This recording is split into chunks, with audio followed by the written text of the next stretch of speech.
اعوذ باللہ من الشیطان الرجیم بسم اللہ الرحمن الرحیم واتخذوا قوم موسیٰ من بعده من حلیہم عجلا جسدا له خوار ألم يروا أنه لا يكلمهم ولا يهديهم سبيلا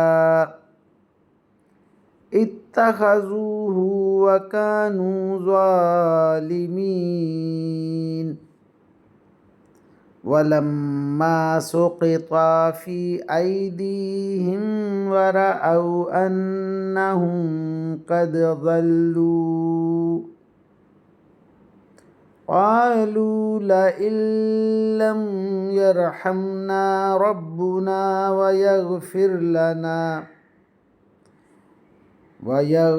لنا لنكونن من الخاسرين آمنت بالله صدق الله مولانا العظيم وصدق رسوله النبي الكريم ونحن على ذلك من الشاهدين والشاكرين والحمد للہ رب العالمین۔ ابھی آپ کے سامنے سورہ الاعراف کی آیت نمبر 148 تا 149 کی تلاوت کی گئی۔ انشاءاللہ کچھ ہی دیر بعد عزت مآب راؤ شاہ نواز صاحب انہی آیات کا ترجمہ، تشریح اور تفسیر بیان فرمائیں گے۔ اللہ تعالیٰ سے دعا ہے کہ ہمارا پڑھنا، آپ لوگوں کا سننا اللہ تعالیٰ قبول و منظور فرمائے اور اس پر عمل کی توفیق عطا فرمائے، آمین یا رب العالمین۔ اعوذ باللہ من الشیطان الرجیم، بسم اللہ الرحمن الرحیم۔ ملتان سے شاہنواز تمام دوستوں کو السلام علیکم ورحمۃ اللہ وبرکاتہ۔ دوستان گرامی، ابھی آپ کے سامنے سورہ اعراف کی آیت نمبر 148 اور 149 کی تلاوت سنی۔ اب ان آیات کریمہ کی آسان تشریح ترجمہ مفتی تقی عثمانی کا لکھا ہوا اور تشریح اور تفسیر ابن کثیر سے حاضر خدمت ہے۔ اللہ تعالیٰ قرآن پاک میں ارشاد فرما رہا ہے، اور موسیٰ کی قوم نے ان کے جانے کے بعد اپنے زیوروں سے ایک بچھڑا بنایا۔ بچھڑا کیا تھا؟ ایک بے جان جسم جس سے بیل کی سی آواز نکلتی تھی۔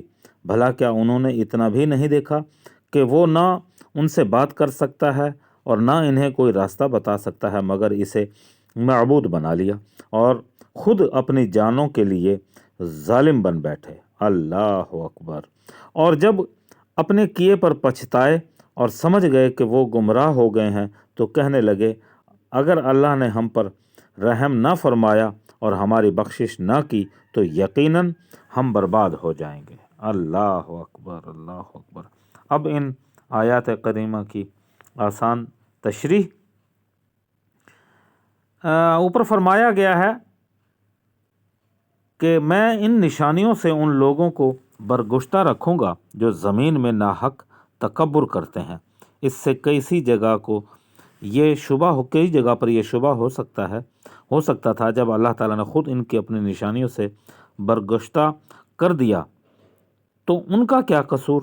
اس شبہ کو اس فقرے میں کے ذریعے دور کیا گیا ہے۔ مطلب یہ کہ جب کوئی شخص اپنے اختیار سے کفر پر اڑا رہے اور اس کا راستہ اختیار کر لیتا ہے تو ہم وہی راستہ اس کے لیے اس کا مقدر بنا دیتے ہیں۔ اللہ اکبر، اللہ اکبر۔ اور اس سے اپنی مرضی چھین لیتے ہیں، یعنی اس کی جو مرضی ہے پھر وہ اس سے چھین لیتے ہیں۔ اللہ اکبر۔ اب ان آیات کریمہ کی تفسیر ابن کثیر سے عنوان ہوتا ہے سامری جادوگر کا تیار کردہ بچھڑا اور اس کی حقیقت۔ بنی اسرائیل میں سے گمراہ لوگوں نے گوشالہ کی پرستش، یعنی وہ جگہ جہاں پر گائے کی پرستش کی جاتی تھی، جہاں پر گائے رکھی جاتی تھی، اس کو گوشالہ کہتے تھے۔